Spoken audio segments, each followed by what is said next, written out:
Hi besties, we are back again with another video on how to get that distinction in your mathematics.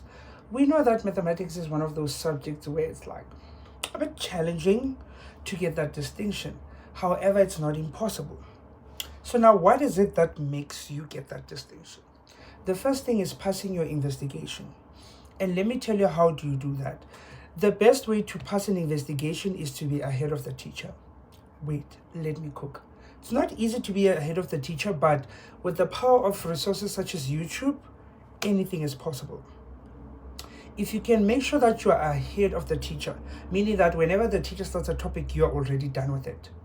That means that by the time you do the investigation, you have covered the topic. Remember, an investigation is usually done on a topic that you haven't been taught. It's for you to go and investigate. And it's usually more challenging because it's you investigating something you don't know about. So if you're already ahead of the teacher, that means that you likely have covered it. That means that the investigation is going to be more easier for you. You get that? That is what you need to do for your investigation. And for the grade 12s, it's usually on functions or trigonometry. Most likely trigonometry though. Tell me what your topic for your investigation is. Even grade 11, I think it's trigonometry. But we're not there. That is how you get your 25%. Now let us talk about the test. Remember, the test is going to include all the content from term 1 for the entire term. And grade 12s, usually there is like algebra from grade 11 and grade 11 number patterns. So it might be very important for you to analyze that. Understand the scope of your test.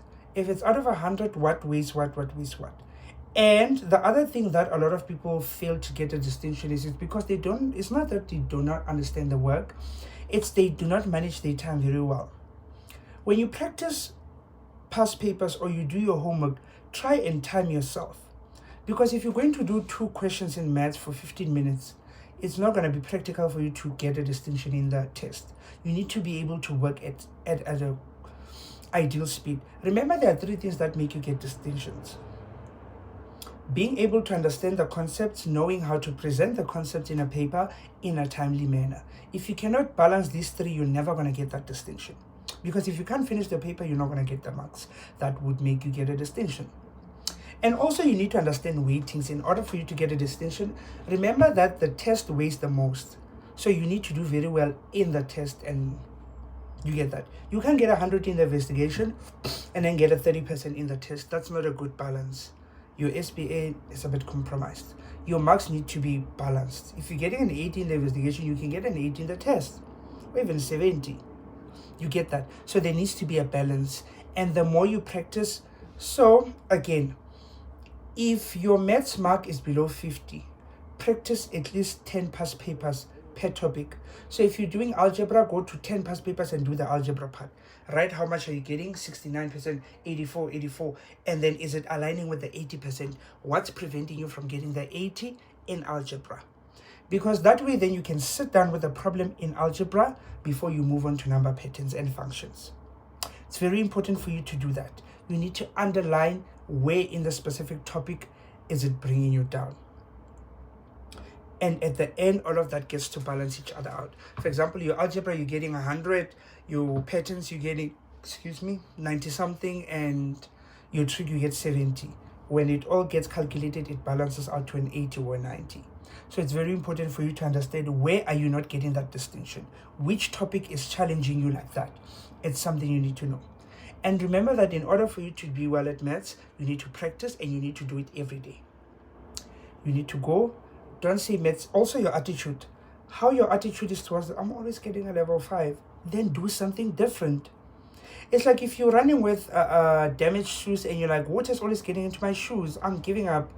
What are you doing about the problem? What are you doing different? Why don't you sellotape them? Use super glue, something. Because if you keep complaining about the same thing and you do nothing about it, it's not gonna work. You get that?